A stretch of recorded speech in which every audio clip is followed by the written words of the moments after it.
Y Carlos Bravo nos habla a continuación de la excursión circular desde Sopeira con ascensión al Tosal Gros, pasando por Llastarri, la ermita románica de Santa María de Miralles y la de San Gregorio, en un recorrido de 18,5 kilómetros con 990 metros de desnivel y 17 participantes. Una salida organizada por el Centro Excursionista. Sí, la más oriental. De hecho, la excursión transcurrió más rato en Cataluña que en Aragón. Justo estábamos ahí en la frontera. Toda ella, prácticamente, menos el inicio, es en la margen izquierda del Noguera Ribagorza, que hace de frontera, pero en la margen izquierda también hay una parte que es todavía término municipal de Sopeira.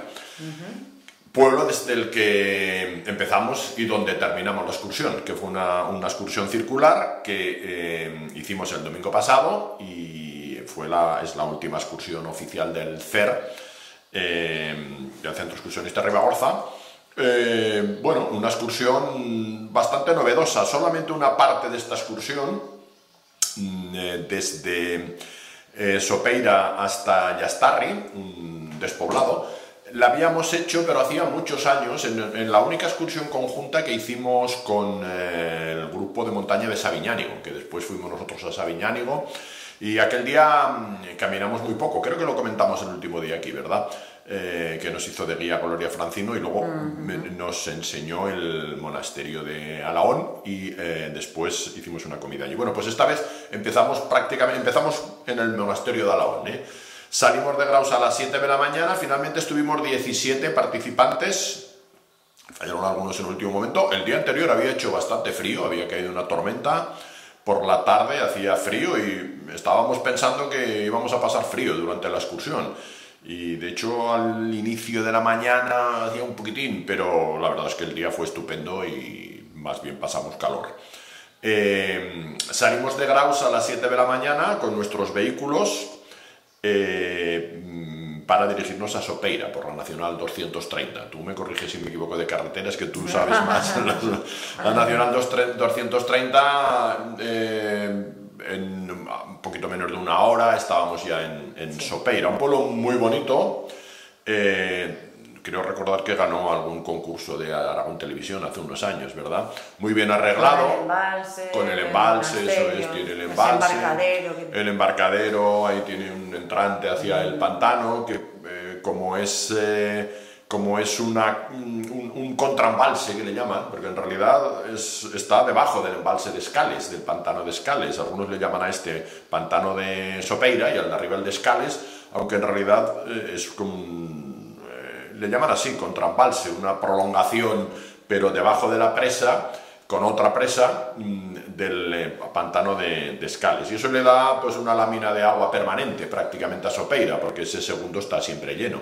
Y el pueblo está justo ya prácticamente en la orilla del río, está muy bien arreglado, con bastantes flores y yo creo que el pantano le da más belleza de la que tenía antes, ¿no? Desde la construcción del pantano, que el de Escales, y yo creo que este también, el contraembalse, datan ya de 1955, cuando se construyó este pantano, uno de los bastantes que tiene el Noguera Ribagorzana. Más abajo está el de Canellas, allí muy cerquita. Este segundo embalse creo que está hay un canal que dirige el agua hacia una central de Pont de Montañana, creo. Bueno, pues antes de las 8 estábamos allí y justamente empezamos la excursión, aparcamos muy cerquita del monasterio de Alahón y empezamos la excursión prácticamente en el monasterio de Alahón, que vimos por fuera, no tuvimos esta vez visita al interior. El monasterio de Alahón, no voy a extenderme porque bueno, es uno de los monumentos más destacados de Ribagorza, un monasterio medieval, Santa María de Alahón, bastante bien conservado, aunque faltan cosas de las que hubo en su momento. Estuvo vinculado al de Obarra también y formó parte también del condado de Ribagorza, vinculado también a Roda de Isávena. Conserva más elementos que el de Obarra porque tiene la torre y tiene muchos elementos románicos muy destacados, sobre todo los arquillos ciegos y algunos frisos de ajedrezado jaqués, que no es muy frecuente en esta zona nuestra. Algunos hay, pero no demasiados, ¿eh? Y la verdad es que que también hay alguno. ¿Cómo? En Obarra creo que también, sí, también. Lo que es el ábside, creo que... Exacto, pero es más, sí, pero también en el ábside, en los tres ábsides, sí. que aquí también son tres ábsides, es triple ábside. Este mantiene también un claustro, un poco de claustro, está ahí el cementerio, y no lo vimos esta vez por dentro, la otra vez sí. Tiene bastante monumento, una construcción medieval muy interesante, con muchos elementos del románico lombardo, sobre todo, ¿eh? Y ahí muy cerquita del pantano, también un poquito apartado ya del pueblo, a una cierta distancia del pueblo. Bueno, pues allí empieza el camino. El inicio del camino le llaman el camino de la Aubaga, escrito así, pero es lo mismo que Ubaga. Lo que sale del monasterio, dice. Sale del monasterio, sí. Lo que pasa es que allí pone camino de la Aubaga. Aubaga, curiosamente la A se ha ido al otro lado en la escritura, pero en otros sitios he leído Ubaga, que es lo que se dice, la zona sombría. En dirección al norte, hasta un puente muy bonito que está justo al lado de una central, que está más abajo de la presa de Escales, vaya.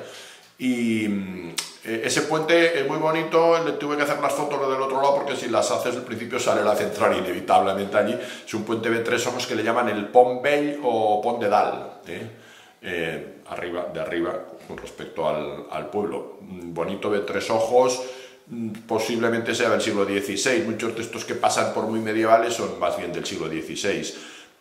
Se cruza al otro lado del Noguera Ribagorzana y ahí pues ya se empieza el camino a Llastarri. Llastarri es un despoblado muy interesante. Ahí hay una buena subida, no solamente hasta Llastarri, sino luego hasta el Tossal Gros, que era el objetivo de la excursión. El objetivo de la excursión era el Tossal Gros, que me parece que tiene 1544 metros de altitud. Y antes se pasa por Llastarri. Estábamos convencidos casi todos de que Llastarri era perteneciente a Sopeira, pero no. Luego yo me he documentado, porque la otra vez creo que nos lo contaron así, pero no. Luego me he documentado y Llastarri ya pertenece a Trem. Pertenecía al municipio de Espluga de Serra, dentro de la Terreta, que luego todos estos pueblos de la Terreta, cuya capital, que era pequeñito, pero era el pueblo más importante, era Espluga de Serra, se incorporaron al municipio muy extenso de Trem. Por lo tanto, estamos en Cataluña. Nosotros pensábamos que después de Llastarri aparecieron los carteles en catalán, porque los anteriores a Llastarri estaban escritos en castellano, y pensamos que ahí, y además tenía otro formato, que ahí empezaba Cataluña, pero no, Llastarri ya es Cataluña. Hubo ahí un castillo, al parecer, una antigua iglesia dedicada a San Hilari, y ahora pues es un despoblado bastante ruinoso, pero muy pintoresco y muy bonito. Lo que ocurre es que las casas están dispersas, diseminadas. Son casas de tipo rupestre, algunos también dirían construcciones trogloditas, algunas de ellas bastante grandes y algunas casi ya invisibles porque está la vegetación, pero todas metidas ahí en las rocas y con la roca como parte de la construcción, es decir, la pared del fondo de todas estas casas era la propia roca. Sí. Y al parecer había ahí un castillo y bueno, dependía del monasterio de Alhaón. Toda esta zona pues lógicamente estaba vinculada al monasterio de Santa María de Alhaón. Allí hicimos una pequeña parada, entramos en una de las casas, la que mejor se conservaba, y ya pues continuamos camino buscando aquí está también el primero, antes de llegar a Llastarri, se llega al collado de Llastarri. Llastarri, por cierto, es interesante la interpretación que hace Joan Corominas de su etimología, porque me pareció interesante. Dice que es una palabra de origen vascón. La terminación está arri, sí que es frecuente, erri, irri, pero bueno, a veces le da un significado a otro. En este caso, el arri final parece que significa roquedo, y llastó significa paja, pero de ahí parece ser que deriva, esto es lo que más me interesó, la palabra llastón, que también se utiliza aquí, el llastón. Entonces, el significado de Llastarri sería el roquedo de llastons, el roquedo bueno, el llastón tampoco es paja exactamente, es un tipo de vegetación a veces ligada a algo de humedad, ¿no? de lluvia.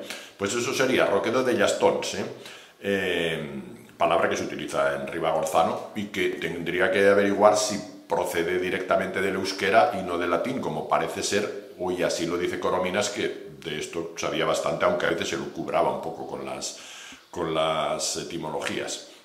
Al menos eso nos decían en la facultad y en buena medida sí que es así, había veces que sus teorías pues no tenían un fundamento absolutamente, aunque filólogo era y saber de lengua sabía. Desde allí ya fuimos buscando un camino de subida, se llega a otro collado, donde hay como una pequeña estación meteorológica en medio de un pradete, y allí empieza un camino bastante más desdibujado, porque hay varias sendas paralelas, pero todas más o menos llevan al mismo sitio, que llevan al Tosal Gros. El Tozal Gordo sería, aquí de hecho hay alguno así con este nombre, el Tozal Gordo, aquí mismo al lado de Ubiergo hay uno, ¿no?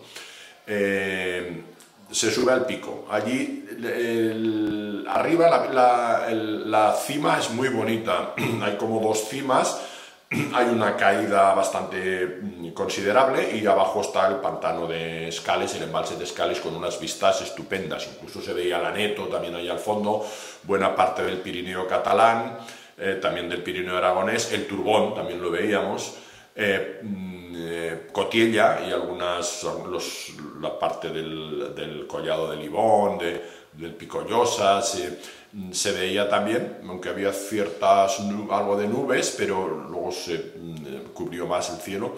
Pero ahí en la cima paramos, estuvimos ahí, almorzamos, hicimos una de las fotos de grupo y se estaba muy bien, la verdad. Al principio pensamos que subiendo se levantó un poquito de viento y pensábamos que arriba iba a hacer mucho viento, igual no podíamos estar mucho rato, pero no, se paró el viento y se estaba bien. Casi todos se pusieron chaqueta, algunos incluso nos mantuvimos ahí de manga corta porque el viento amainó y la temperatura era bastante buena. De hecho, después aún fue subiendo más.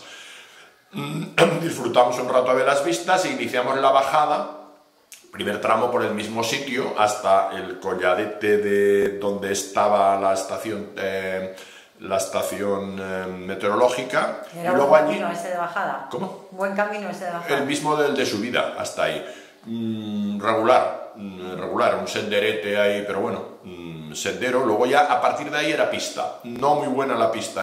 Al final le fue pista, pero la pista era en algunos tramos muy pronunciada, con mucha piedra suelta, mucha. De hecho hubo 2 o 3 caídas, nada aparatosas, o algo aparatosas, pero nada graves, porque había mucha piedra suelta y se lleva la piedra el pie y te caes fácilmente. 2 o 3 culadas, como se dice, hubo, sin más consecuencias. Había que bajar atento. Hicimos algunos atajos que nos permitieron acortar un poco las curvas de la pista. Solamente nos encontramos con una pareja de franceses que subían con bicicletas eléctricas, no vimos a nadie más en todo el camino. Y ya desde allí nos fuimos ya por el otro lado, distinto del que habíamos subido, digamos que el collado de Llastarri, lo rodeamos pero por el otro lado, ya bajamos más hacia la izquierda. Bajando, lo más destacado al principio, hay un roble, hay un árbol centenario muy grande, está indicado en algunos mapas, pero no hay ningún panel ni explicativo, pero llama la atención porque está al lado del camino. Y luego ya llegamos a otro colladete muy majo, un sitio que a mí me encantó, precioso, que es Santa María de Miralles. Santa María de Miralles es una ermita románica muy bonita, en ruinas porque no tiene techumbre, pero conserva las paredes, la puerta de entrada y el ábside perfectamente. Además ahí se puso ya el cielo más de tormenta y han salido algunas fotos muy bonitas ahí desde el interior. Ahí hicimos un poquito de parada, hay que rodearlo por detrás para poder acceder al interior y verlo. Y era una iglesia de un antiguo pueblo, Santa María de Miralles, era la iglesia de un pueblo que se llamaba Miralles y que también tenía castillo. Posiblemente pues esta iglesia sería la iglesia castrense, aunque luego ampliada, porque no es de cierta dimensión, vaya, y muy bonita. Después de esta parada pues ya seguimos bajando y llegamos a un barranco, una zona ya de barranco, el barranco de Miralles, que llevaba un poquito de agua, se pasa por las piedras, una zona así de margas, con muchos estratos ahí, geológicamente interesante seguro, a ambos lados del barranco, muy poquita agua llevaba, pero algo llevaba, y mirábamos hacia atrás y veíamos cómo el cielo se estaba poniendo muy oscuro en la Sierra de Sant Gervás, que ya dejamos detrás, en este caso lo dejamos detrás. Ya la pasamos, pues nosotros habíamos estado detrás aún de la Sierra de Sant Gervás. La Sierra de Sant Gervás está prácticamente a la altura de Aren, prácticamente, parte. Ahí veíamos el cielo ya un poco oscuro y seguimos esta pista ya con menos bajada y pasamos por otro sitio interesante, que es la iglesia ya perteneciente ya estábamos otra vez en Aragón, porque eso ya pertenece a Sopeira, que es San Gregori, aunque en la ermita dentro pone San Antonio, y luego he visto que se llama de las dos maneras, San Gregorio y San Antonio, pero se utiliza mucho más la advocación a San Gregorio, que es el patrón de las fiestas de Sopeira, creo que son en mayo, me parece, San Gregorio. Sí, pues eso normalmente pasa. Curiosamente, sí, pues serían ahora, porque van en romería a esa ermita, sí. Ahora me doy cuenta. Hay otras fiestas de verano añadidas que se... En agosto estas para los turistas, pero... Exacto, sí. Pero la fiesta del pueblo es San Gregorio, porque aquí hablan si estuviera nuestra amiga Gloria Placino no tendría dudas, pero... Vamos a dejarlo. Sí, es esta zona así de transición muy próxima a Cataluña. La ermita de San Gregori tendrá orígenes antiguos a lo mejor, pero está totalmente remozada, perfectamente cuidada y limpísima, con un pórtico, una campana. Nuestro amigo Iván se dedicó ahí a tocar la campana un buen rato. Está sola, pero al otro lado del camino hay una casa, que yo no sé si... Una casa totalmente enrejada, todo, las puertas, las ventanas, muy grande, perfectamente arreglada, en la que seguro que será segunda residencia o deben de ir. Y ya estamos otra vez en Aragón, porque esto ya pertenece al municipio de Sopeira. Es decir, que el río hace frontera, pero no del todo, porque la parte que es municipio de Sopeira, al otro lado del río, pues sigue siendo Aragón, obviamente. Ahí seguimos bajando, llegamos a una pista asfaltada, mal asfaltada, pero más o menos asfaltada, que será la que sube hacia la ermita, y luego ya tuvimos que cruzar el río por debajo de la presa, justo delante de la presa, hay un puentecito que pasamos delante de la presa del contraembalse de Sopeira, y por unas escaleras y un poco gastadas subimos a la carretera. Ese era el tramo que teníamos un poquito más de temor, entre comillas, porque hay que andar 400 metros por carretera, y esa carretera tiene mucho tráfico y no demasiado arcén, entonces ahí teníamos que cruzarla dos veces, porque tienes que ponerte en el lado izquierdo y en fila india y a ratos casi en la cuneta, porque hay mucho tráfico y si se cruzan dos coches vas con un poco de apuro. Era muy poquito trozo, 400 metros, se pasa un túnel, pero que es tan abierto que no es ni oscuro, son pocos metros, y luego ya volvimos a cruzar la carretera para bajar de nuevo a Sopeira. Pues a mí me salieron 18 kilómetros y medio, a alguno le salió algo más, pero entre 18 y medio, 19, 20 como mucho. Unos 18, yo creo que 18 y medio es una medida. El desnivel fueron 990 metros, o sea, casi 1000 metros, y nos costó 7 horas y media con las paradas, que tampoco fueron muchas, pero bueno, sí, paramos en Yastarri y paramos en la cima, y bajando también hicimos un par de paraditas más. Uno de los atractivos, al lado de la ermita de Miralles había dos caballos que algunos hacían cruces de esta expresión que se dice aquí, de cómo consiguió llegar aquel coche por aquella pista hasta allí, pero yo creo que allí feneció ya. Lo que no consiguió bajar. Ahí se quedó, ya no bajó. Y queda como una pieza de museo, ¿sabes? Son dos caballos de la época. Pues eso fue todo. Como siempre busco estos datos de Sopeira, según el censo de 2022, tiene 93 habitantes, me parece que ponían. Alguno pone 100, pero está sobre los 100 habitantes, 90 y tantos. Supongo que tiene 3 núcleos. Aulás, aunque Aulás me parece que se llama, está despoblado, y luego Pallerol y Santorens, que sí que tienen población, poca, pero tienen población. Estos, por lo tanto, habitados, tiene 2 núcleos, Pallerol y Santorens, que pertenecen al municipio de Sopeira, que es un municipio relativamente pequeño, comparado con el de Aren, que es el que viene debajo o hacia el sur, que es mucho más grande. Pues eso es todo, esa es la excursión que hicimos, y ya adelanto porque acaba de salir hoy, y ya digo que es una excursión muy bonita, porque yo el verano pasado la hice 2 veces y realmente es muy bonita. Ya quedamos en que la íbamos a poner este verano. Es la Faja Pardina, un camino precioso por el barranco de Pardina. El barranco de Pardina es un barranco que desemboca en el cañón de Añisclo.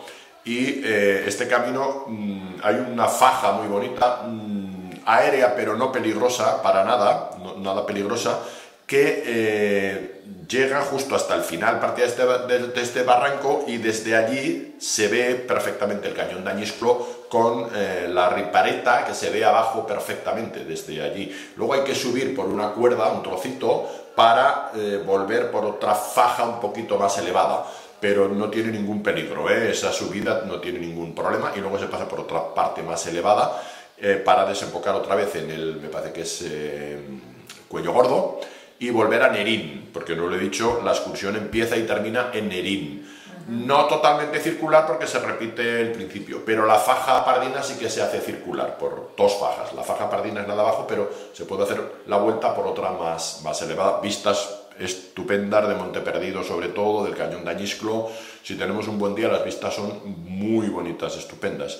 Y bueno, saldremos a las 7 de la mañana y ya iremos dando más datos, porque ha salido hoy. La semana que viene ya comentaremos un poquito más. Perfecto, porque esto es para Esto es para ya junio, claro. Me parece que es el 4 de junio, creo que es el primer fin de semana de junio. El fin de semana que viene no hay excursión oficial, y el 4 de junio pues sería esta que acabo de decir, la Faja Pardina, camino recién señalizado, no lleva mucho tiempo señalizado y no muy conocido, aunque cada vez más, porque está cogiendo fama por lo bonito que es este sendero. Y eso es todo. Ya creo que he dicho todo lo que tenía que decir hoy de las 2 excursiones, la pasada y la futura. Perfecto, pues ya nos la contarás, esta Faja Pardina. Eso es, sí, además esta será la 3.ª vez que la haga, sí. Perfecto, pues muchas gracias, Carlos. A ti, Elena.